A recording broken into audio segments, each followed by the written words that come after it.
Et il y a quelqu'un qui y avait déjà répondu dès le 15 mai 1962, c'était le président de la République française, c'était Charles de Gaulle. Donc de Gaulle nous dit ceci dans sa conférence de presse du 15 mai 62. On nous dit fondons ensemble les 6 États dans une entité supranationale. Remarquez bien qu'à l'époque, il s'agissait encore de l'Europe des 6, tout à fait embryonnaire. Ainsi, ce sera très simple et très pratique. Ce sont des idées qui peuvent peut-être charmer quelques esprits, mais je ne vois pas du tout comment on pourrait les réaliser pratiquement quand bien même on aurait 6 signatures au bas d'un papier. Il est vrai que dans cette Europe intégrée, comme on dit, il n'y aurait peut-être pas de politique du tout. Cela simplifierait beaucoup les choses. En effet, dès lors qu'il n'y aurait pas de France, pas d'Europe, qu'il n'y aurait pas une politique, faute qu'on puisse en imposer une à chacun des 6 États, on s'abstiendrait d'en faire, on s'abstiendrait de faire une politique européenne. Mais alors peut-être ce monde se mettrait-il à la suite de quelqu'un du dehors qui, lui, en aurait une politique. Il y aurait peut-être un fédérateur, mais il ne serait pas européen. Et ce ne serait pas l'Europe intégrée, ce serait tout autre chose, de beaucoup plus large et de beaucoup plus étendu, avec, je le répète, un fédérateur. Peut-être est-ce cela qui, dans quelques mesures et quelquefois, inspire certains propos de tel ou tel partisan de l'intégration de l'Europe. Alors il vaudrait mieux le dire. Charles de Gaulle, 15 mai 1962. Quand il parle de fédérateur extérieur qui ne serait pas européen, il dit ce que je viens de vous expliquer quand je parle d'un syndic. Et quand il dit qu'il ne serait pas européen, tout le monde comprend que c'est les États-Unis d'Amérique qu'il vise. On peut mesurer le génie quand même, faut le reconnaître, le génie politique et stratégique de Gaulle, puisque le 15 mai 1962, c'est l'Europe des 6. Il n'y a encore pratiquement rien qui n'a été fait, sauf que De Gaulle, il connaît les anglo-saxons. De Gaulle, il n'a jamais oublié la Seconde Guerre mondiale, avec les conférences de Potsdam, de Téhéran, de Yalta, où à chaque fois, lui, le représentant de la France libre, a été mis de côté, et où Roosevelt et Churchill se sont rencontrés avec Staline pour se partager l'Europe. Et il sait très bien que l'Europe a été partagée en deux. Et il a très bien compris que la construction européenne, d'ailleurs à l'époque, dans les années 50 et 60, c'est encore de notoriété publique, c'est une conception américaine pour mettre la main sur l'Europe de l'Ouest de façon plus subtile que Staline l'avait fait en imposant des démocraties populaires par des coups d'État, comme vous le savez, dans tous les pays de l'Est. Mais ça revient au même. Ça revient à faire des colonies des États-Unis. Il l'a parfaitement compris. Alors il y a un petit problème qu'il faut savoir. Il l'a parfaitement compris. Je souligne au passage que cette conférence date du 15 mai 62, c'est-à-dire un mois après le mois d'avril 62. Et en avril 1962, eh bien, ce sont les accords d'Évian. C'est-à-dire que De Gaulle est arrivé au pouvoir en 1958, en mai 58. Ça n'est pas lui qui a signé le traité de Rome. En 1954, il y a eu une alliance avec les communistes pour faire échouer la CED, la Communauté européenne de défense. Le traité de Rome a été signé le 25 mars 1957 par le gouvernement Félix Gaillard de la 4e République. Lorsque De Gaulle arrive au pouvoir en mai 58, il y arrive dans un contexte de quasi-guerre civile. Avec ce qui se passe en Algérie, on parle des événements d'Algérie, c'est en fait une guerre coloniale. C'est en fait une guerre d'indépendance et de libération qui se double d'une guerre civile entre Français. Donc lui, il ne va pas s'occuper de l'Europe. Il vient d'arriver, d'ailleurs, il n'y a encore rien qui a été fait. De 58 à avril 62, il règle la question algérienne. Plus ou moins bien, ça c'est une autre affaire. Ça se termine en avril 62. Et aussitôt, un mois après, il prend à bras le corps la question européenne parce qu'il a compris que c'est la question qui va devenir décisive. Et donc, il le souligne. Et il y a quelque chose qui est absolument fondamental à comprendre maintenant. C'est que le soir même, il fait cette déclaration, il doit être 16h, 16h30. À 20h, les ministres MRP du gouvernement, les 4 ministres MRP du gouvernement, claquent la porte du gouvernement français. Et De Gaulle, à 20h, se retrouve sans majorité. Parce qu'il y a quelque chose que nous on oublie toujours, c'est que De Gaulle n'était pas un dictateur. De Gaulle était un chef d'État qui avait besoin d'une majorité à l'Assemblée nationale. Or, les députés gaullistes représentaient un tiers des députés. Comme les députés de gauche et les communistes notamment refusaient de soutenir de Gaulle, ce qui est un crime à l'échelle des temps, parce que les communistes auraient dû soutenir de Gaulle pour des questions de liberté, d'indépendance nationale, ils ne le faisaient pas. Donc de Gaulle ne pouvait, pour avoir une majorité, était obligé d'avoir recours au MRP, qui était un peu l'équivalent des centristes. Le MRP, c'était le parti de Robert Schuman. Donc de Gaulle s'est retrouvé devant cette situation shakespearienne, d'avoir compris que la construction européenne était une entreprise de vassalisation, de colonisation de la France, et s'est rendu compte qu'il n'avait pas les moyens politiques d'en sortir. Voilà ce qui explique la politique difficile à comprendre, sinon, de Gaulle vis-à-vis de l'Europe, qui de temps en temps dit une chose et de temps en temps dit son contraire.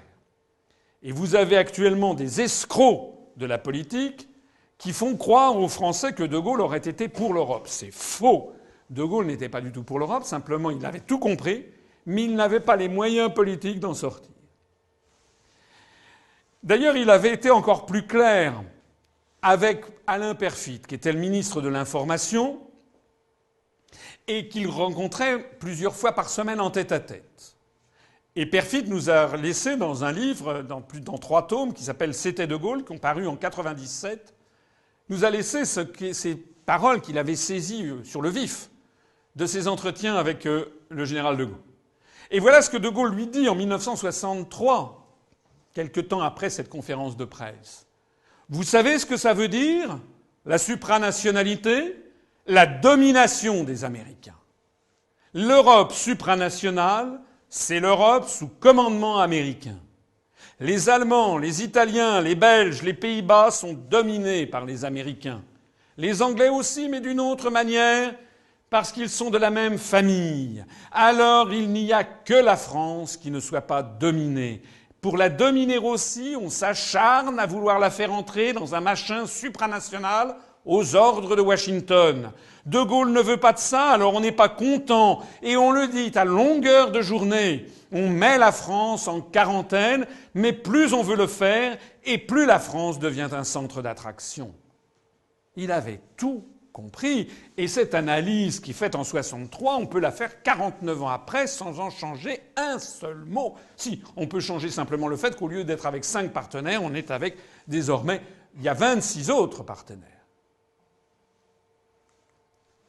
En bon militaire et en parfait stratège, de Gaulle avait su décrypter très en amont le stratagème des chaînes conçu à Washington. Il avait compris que cette construction dite européenne permettrait aux États-Unis de ligoter la France et de vassaliser le continent européen en lui imposant un système absurde, autobloquant. Et bien que de Gaulle ait défini ceci dès 1963, qu'il l'ait expliqué en public dès 1962, dans cette conférence de presse, eh bien, actuellement, tout a été fait pour que les Français ne le comprennent pas. On diffuse de nos jours des analyses qui expliquent le contraire même aux Français. Que la construction européenne serait une ambition française, comme l'a écrit M. Alain Duhamel dans un livre paru chez Plomb, ou bien même, comme l'a fait le Parti socialiste, que la construction européenne aurait pour but de faire contrepoids aux États-Unis. Ça, c'est l'affiche qui avait été diffusée en 1992, il y a 20 ans, par le Parti socialiste pour appeler les Français à voter oui au traité de Maastricht. Faire l'Europe, c'est faire le poids. On voyait une planète avec d'une caricature avec un lutteur de sumo-tori japonais, enfin un sumo-tori japonais, un lutteur de sumo japonais, et puis un joueur de catch américain avec une croix barrée de rouge pour montrer que grâce à l'Europe, eh bien, nous allions pouvoir envoyer balader la menace japonaise, puisqu'à l'époque, le mauvais jaune, c'était le japonais. Maintenant, pour les européistes, le mauvais jaune, c'est le péril jaune, c'est le péril chinois. Parce que, au fond, j'y reviendrai d'ailleurs tout à l'heure, la construction européenne est fondée sur des réflexes racistes, comme on le voit dans cette affiche du Parti socialiste d'ailleurs. Mais aussi, vous voyez, cette espèce de mythe, c'est un bobard, comme quoi la construction européenne va nous permettre de faire le poids face aux États-Unis. D'ailleurs, cette affiche a 20 ans.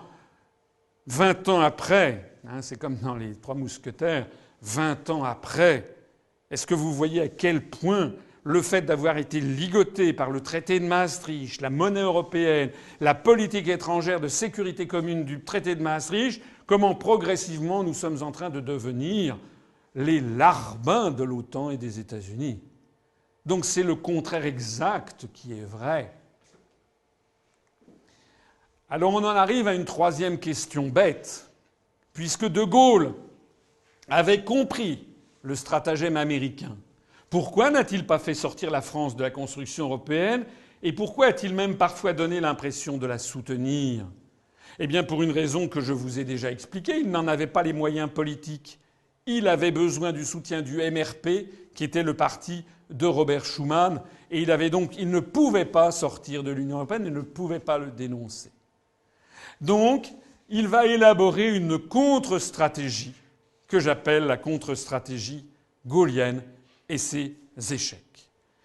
En 1957, lorsque fut signé le traité de Rome, l'Europe des six, c'était ça, plus l'Empire français colonial.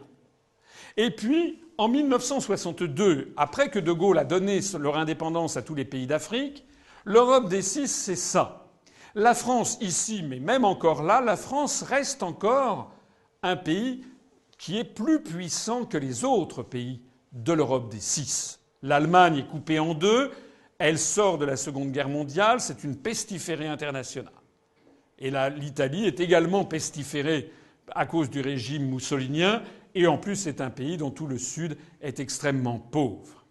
Donc De Gaulle a compris que la construction européenne est une manœuvre de vassalisation, mais il a compris aussi qu'il ne peut pas en sortir. Il va donc avoir une réflexion de stratège. Il va, comme tout bon stratège, examiner quels sont ses points forts, quels sont ses atouts. Or, quels sont les atouts de la France ? La superficie. Dans l'Europe des six, la France est le plus grand pays, de très loin. 2 fois plus grande à l'époque que la République fédérale d'Allemagne de l'Ouest, puisque c'est seulement l'Allemagne de l'Ouest. Sa position géographique, la France, est au centre, au barycentre géographique de l'Europe des six. Son agriculture, c'est la plus puissante agriculture de l'Europe des six. Son prestige intellectuel, en 1960-62, c'est l'époque de Camus, qui meurt dans un accident de voiture. C'est l'époque de Jean-Paul Sartre, de Simone de Beauvoir, c'est Saint-Germain-des-Prés.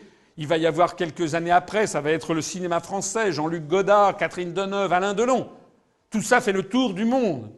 La France est également le pays, parmi l'Europe des six, le seul dont la langue soit parlée sur tous les continents. On ne parle pas le néerlandais sur tous les continents, ni l'allemand, ni l'italien. La France se trouve en plus dans le camp des vainqueurs de la Seconde Guerre mondiale. La France est le seul de l'Europe des six qui dispose d'un siège permanent au Conseil de sécurité de l'Organisation des Nations Unies, ce qui lui donne un droit de veto, ce qui l'a fait accéder au statut de 5 grandes puissances du monde, États-Unis, Union soviétique, Chine, Angleterre et France.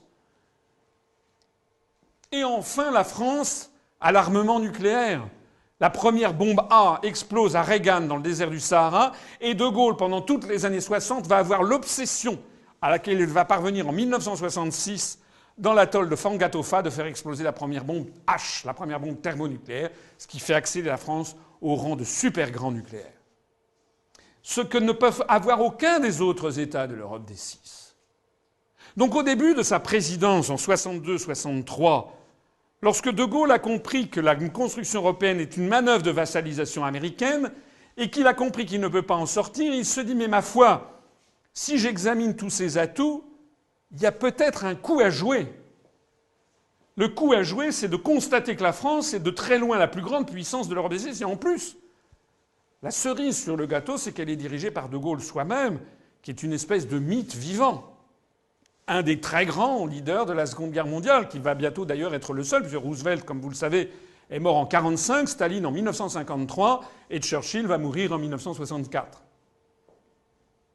Donc De Gaulle sera le dernier prestigieux chef vainqueur de la Seconde Guerre mondiale. Donc à ce moment-là, il va essayer de subvertir la stratégie américaine en tentant de transformer la construction européenne en une mécanique servant les intérêts français. Tout le génie de sa pensée est là.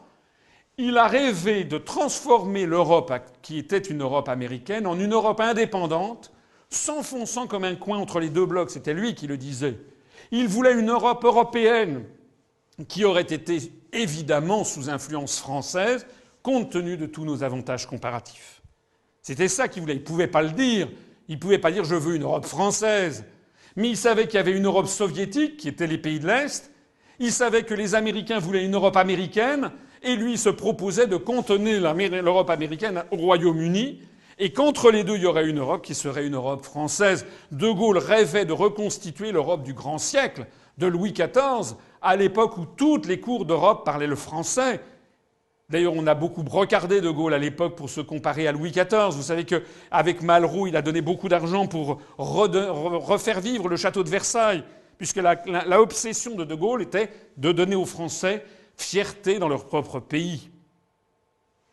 Donc, il a essayé de subvertir cette construction européenne pour en faire une Europe française.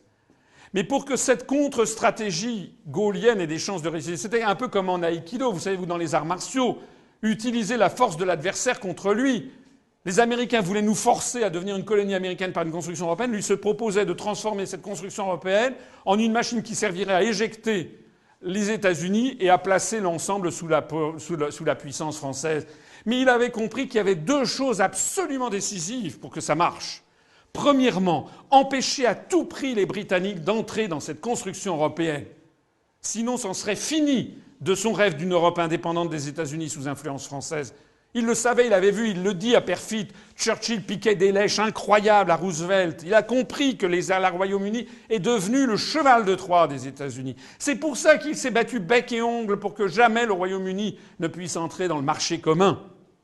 C'était le premier impératif pour que ça marche. Et le deuxième impératif, alors ça, il suffisait de le décider. Il avait mis son veto à l'entrée du Royaume-Uni, donc tant qu'il était à l'Élysée, ça ne pouvait pas, cette première condition marchait. La deuxième condition, malheureusement, ne dépendait pas que de lui. La deuxième condition, c'est qu'il voulait parvenir à ce que les géopoliticiens appellent un découplage stratégique entre l'Allemagne et les États-Unis d'Amérique. C'est-à-dire que plutôt que l'Allemagne soit alliée aux États-Unis, que l'Allemagne accepte de devenir le numéro 2 en Europe derrière la puissance française, comme ça avait été le cas au XVIIe et XVIIIe siècle, mais à l'époque c'était l'Allemagne pré-bismarckienne, il y avait des Allemagnes. Donc voilà quelles ont été les deux pensées stratégiques de De Gaulle. Et le point numéro 2, eh bien il a essayé de le mettre en place avec le traité de l'Élysée du 22 janvier 1963, où on le voit signer un traité, ici De Gaulle, avec le chancelier Adenauer. Ici, c'est une photo du document officiel. C'est un document très court qui ne fait que 4 pages. Et qu'est-ce que dans ce fameux traité de l'Élysée qui est à l'origine de ce moteur franco-allemand dont on nous parle encore maintenant, 50 ans après, on nous dit toujours le moteur franco-allemand, le couple franco-allemand. Qu'est-ce que De Gaulle avait voulu faire? Il avait voulu faire une Europe sous influence française et qui se dégagerait des États-Unis d'Amérique. Donc, dans ce traité, le traité de l'Élysée du 22 janvier 1963, si vous le prenez, vous le trouverez le texte sur Internet, il n'y a à aucun moment question des États-Unis d'Amérique. Jamais. Le mot n'y figure pas. Ni de la Grande-Bretagne, ni de la prétendue nécessité que nous aurions d'avoir une défense commune entre l'Europe et les États-Unis, ni du GATT, ni de l'OTAN, ni de la prétendue nécessité d'abaisser des barrières douanières entre l'Europe, la Grande-Bretagne et les États-Unis. Il voulait faire une Europe européenne sous influence française. C'est ça qu'il a signé, avec Adenauer. Seulement voilà, il y avait en Allemagne et en France des gens qui informaient les États-Unis. Et tout ceci était suivi de près à Washington. Tellement près que le président Kennedy, 3 jours avant la signature, convoque à la Maison-Blanche M. Knappstein, ambassadeur d'Allemagne, pour faire part de la fureur des Américains. Le président Kennedy était visiblement de mauvaise humeur. C'est le dépêche de M. Knappstein, ambassadeur de la République fédérale d'Allemagne aux États-Unis, adressé au ministre allemand des Affaires étrangères, à l'époque Gerhard Schröder, c'est pas le même que celui qu'on a connu récemment qui était chancelier, c'était un autre, c'est un homonyme, le 19 janvier 1963. Vous savez d'ailleurs que Kennedy sera assassiné le 22 novembre de la même année. Mais là, on est le 19 janvier 63. Le président Kennedy était visiblement de mauvaise humeur. Il s'est livré devant moi de façon claire et insistante à une critique de la situation interne de l'Alliance atlantique, et il a souligné le souci que lui donnait la conclusion du traité franco-allemand de l'Élysée, qui allait donc être signé 3 jours après. Parce que les Américains avaient compris que De Gaulle était en train de subvertir leur stratégie. Il était en train de vouloir faire une construction européenne qui ne serait pas à la botte des Américains, parce que justement, il n'y aurait pas l'Angleterre, justement, il n'y aurait pas l'OTAN, ni le GATT, et justement, il y aurait une alliance franco-allemande pour faire autrement. Fureur des Américains et le double jeu allemand. Parce que répond M. Knappstein à Kennedy ? Pendant l'entretien, j'ai cherché de façon répétée, quoique avec un succès très relatif, à modifier l'opinion du président américain sur ce traité. J'ai souligné la signification positive qu'il revêtait pour la vie politique de l'Europe et pour le futur de l'Alliance atlantique. Je lui ai fait remarquer que cette étroite collaboration franco-allemande pourrait en définitive bénéficier à l'Alliance tout entière, précisément pour ce qui concernait ces aspects de la politique de De Gaulle qui irritaient tant le président. Méditez ce texte un peu alambiqué, très diplomatique. On voit qu'en fait, ce qu'a dit l'ambassadeur d'Allemagne à Kennedy, c'est « ne vous en faites pas ». Ça n'est pas De Gaulle qui est en train de gagner, nous sommes en train, nous, de l'embobiner pour en fait l'amener là où il ne veut pas. Et c'est ce qui s'est passé. Parce que vous savez qu'un traité, lorsqu'il est signé, il doit ensuite être ratifié. Et donc le moment est venu de la ratification le 15 juin 1963 par le Bundestag. 6 mois après, les députés allemands, au moment de ratifier le traité franco-allemand de l'Élysée, ont d'abord voté ce que l'on appelle dans l'histoire le préambule interprétatif que voici. Manifestant la volonté de diriger l'application de ce traité vers les principaux buts que la République fédérale d'Allemagne poursuit depuis des années en union avec ses autres alliés qui déterminent sa politique, à savoir le maintien et le renforcement de l'Alliance des peuples libres, en particulier une étroite association entre l'Europe et les États-Unis d'Amérique, la défense commune dans le cadre de l'Alliance de l'Atlantique Nord, de l'OTAN, et l'intégration des forces armées des États membres du pacte, l'unification de l'Europe selon la voie tracée par la création des communautés européennes en y admettant la Grande-Bretagne, l'abaissement des barrières douanières par des négociations entre la communauté économique européenne, la Grande-Bretagne et les États-Unis d'Amérique, ainsi que d'autres États dans le cadre du GATT. Et donc, conscient qu'une coopération franco-allemande conduite selon ces buts, tout ça sera bénéfique pour tous les peuples, alors le Bundestag ratifie la loi suivante, c'est-à-dire le traité. Alors en droit international, il faut savoir que cette préambule interprétative fait partie intégrante du traité, version allemande. Mais comme vous le voyez bien, le Bundestag a donc ajouté au traité tout ce que De Gaulle, justement, avait voulu éviter. Le préambule interprétatif insista ainsi sur tous les éléments que De Gaulle avait justement exclus du traité.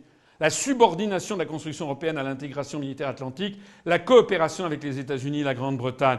En votant ce document, le Bundestag vida donc de substance, 6 mois après sa signature, la philosophie du traité de l'Élysée lui-même, se comporta comme un vassal de Washington et ruina toute possibilité de bâtir une Europe européenne. L'objectif stratégique que poursuivait De Gaulle avec le traité franco-allemand de l'Élysée fut donc anéanti 6 mois après sa signature. C'est extrêmement important à comprendre. C'est que depuis 1963, on vit sur un mythe en France. Le mythe du couple franco-allemand. Ça, c'est ce que croit le grand public. Mais c'est comme si je disais, moi, que, par exemple, je suis marié avec Monica Bellucci, si vous voulez. Mais non, je ne suis pas marié avec Monica Bellucci. Monica Bellucci sait qu'elle n'est pas mariée avec moi. Donc on dit aux Français que nous formons le couple franco-allemand, mais les Allemands ne le reconnaissent pas ainsi. Pour les Allemands, eux, ce qui est important, c'est tout à fait autre chose. On va le voir tout de suite. D'ailleurs, De Gaulle en tirait la conséquence. Il a dit à Perfit « Les Allemands avaient été mon grand espoir. Ils sont mon grand désappointement. » Alors, qu'est-ce qui s'est passé ? Il s'est passé que les Allemands ont toujours préféré les États-Unis à la France. Et là, je vous parle d'un événement de 1963. Vous allez dire c'est vieux, mais non. En 2004, il y a 8 ans, le chancelier Schröder s'est rendu aux États-Unis. Il a été reçu par le président américain le 27 février 2004 et ils ont tous les deux signé un document dont on ne parle pas non plus aux Français, jamais, qui est das Deutsch-Amerikanische Bündnis für das 21. Jahrhundert, qui veut dire l'alliance germano-américaine pour le XXIe siècle, une alliance stratégique. Pour l'Allemagne, l'alliance stratégique numéro 1, qui passe avant toute autre chose, c'est pas du tout l'Europe, c'est l'alliance germano-américaine. Et dans ce texte, il est écrit quoi? Nous renforçons notre attachement à l'écart de l'OTAN comme point d'ancrage de notre défense commune et comme forum incontournable des consultations transatlantiques. Nous soutenons le processus en cours d'intégration européenne et soulignons qu'il est important que l'Europe et l'Amérique travaillent ensemble comme partenaires au sein d'une communauté de valeurs. Nous saluons l'élargissement historique aussi bien de l'OTAN que de l'Union européenne. En réalité, l'Allemagne est l'agent d'influence numéro 1 des États-Unis en Europe. Dans le cadre de ce qui se préfigure, dont j'ai déjà parlé tout à l'heure et sur lequel je reviendrai, qui est ce grand marché transatlantique, qui sera le nouvel étage de la fusée qui a vocation à mettre l'ensemble de l'Europe sous la tutelle directe des États-Unis d'Amérique. C'est la stratégie de 1854 de l'agent Andrews. Et ça s'est signé le 27 février 2004, mais le 13 janvier 2006, à peine devenue chancelière d'Allemagne, Mme Merkel a été sifflée au rapport à la Maison-Blanche. Et elle est allée reconnaître avec le président Bush que l'alliance germano-américaine pour le XXIe siècle, das Deutsch-Amerikanische Bündnis für das 21. Jahrhundert, eh bien, était soutenue également par le CDU-CSU et pas seulement par la social-démocratie. Donc c'est l'ensemble de la scène politique allemande qui soutient ceci.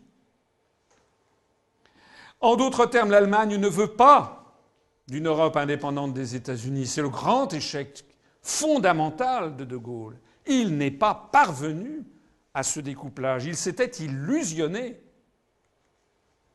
Les Pays-Bas ne veulent pas d'une Europe indépendante des États-Unis. L'Espagne ne veut pas d'une Europe indépendante des États-Unis. Le Portugal ne veut pas d'une Europe indépendante des États-Unis. Il y a d'ailleurs la grande base militaire des Açores.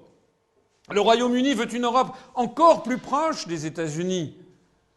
La Pologne, l'Estonie, la Lettonie, la Lituanie, la Bulgarie, la Hongrie, la Roumanie, la Slovaquie, la Tchéquie sont entrés dans l'Union européenne après être entrés dans l'OTAN. Et ils réclament le parapluie stratégique et militaire américain. Enfin, en bref, qui est-ce qui est d'accord avec la France ?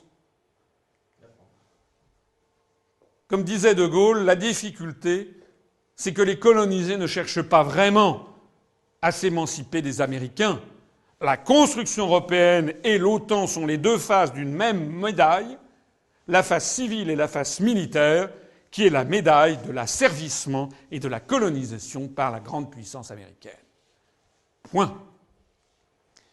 Alors on en arrive à la quatrième question bête. Puisque sa tentative de bâtir une Europe indépendante des Américains avec les Allemands placés sous influence française a été sabotée par les 5 autres membres de l'Europe des Six. Parce que, puisque De Gaulle s'est rendu compte que, comme il l'a dit, les Allemands étaient son grand espoir et qu'ils étaient son grand désappointement, puisque De Gaulle s'est rendu compte qu'il s'était fait avoir, que son stratagème ne fonctionnait pas, il a réussi à bloquer l'entrée du Royaume-Uni, mais il n'a pas empêché que l'Allemagne joue toujours le jeu des Américains. Qu'est-ce qu'il a décidé de faire, sachant qu'il ne pouvait pas sortir de l'Europe puisqu'il y avait le MRP ? Ce qu'il a décidé de faire, c'est cette période extraordinaire des années 63, 64, 65, 66, 67, l'apogée du gaullisme et le triomphe mondial de la France, hélas, provisoire.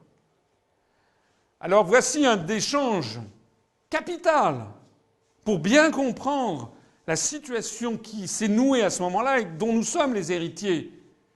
Perfit dit à De Gaulle, en tête-à-tête, c'est toujours rapporté par Perfit, est-ce que nous pourrons changer de fusil d'épaule, puisqu'ils voient que les Allemands viennent de leur faire un coup de Jarnac avec l'affaire du préambule interprétatif. Et De Gaulle répond, mais bien sûr, Croyez-vous que nous ayons besoin du marché commun pour respirer? En face de la manœuvre des Anglais, des Américains et des Allemands, notre manœuvre à nous, ce sera de dire la fin du marché commun, ça ne nous contrarie pas. Je n'avais pas été favorable à l'intégration européenne. Je l'ai rappelé tout à l'heure. Dans les années 50, il avait fait échouer en 1954 la CED dans une alliance de circonstances avec les partis communistes français. Mais dès lors qu'on avait signé le traité de Rome, le 25 mars 1957, j'ai pensé, quand je suis arrivé aux affaires en mai 58, qu'il fallait qu'on l'applique. Ben oui. D'ailleurs, dans les institutions de la République, l'article 5 de notre Constitution fixe comme pouvoir au président de la République française, le président de la République française est le garant de l'indépendance nationale, de l'intégrité du territoire et du respect des traités. Donc il considérait qu'il devait respecter le traité qu'il découvrait. Mais il poursuit en disant s'il n'est pas appliqué, la France s'en tirera très bien autrement. Alors Parfit est quand même un peu surpris par cette certitude du chef de la France libre, du fondateur de la Ve République, et il revient à la charge et lui dit mais quand même, il y a une conviction répandue dans les esprits, surtout dans la jeunesse, c'est que sans l'Europe, la France ne sera plus rien. 1963, Perfit dit ça à De Gaulle. Et De Gaulle lui répond « Il est possible que la fin du marché commun, ce soit justement la fin de ce mythe. Ce serait heureux. Il a été forgé par les fumistes qui ont voulu faire croire à l'Europe supranationale. Nous avons voulu faire une politique d'entente avec les Allemands. C'est le traité de l'Élysée dont je viens de vous parler. Si les Allemands nous glissent entre les doigts, c'est le préambule interprétatif que je viens de décrypter avec vous, eh bien nous avons les moyens de nous retourner. Le monde est vaste et la France a un grand jeu à jouer. Quelle belle phrase. Le monde est vaste.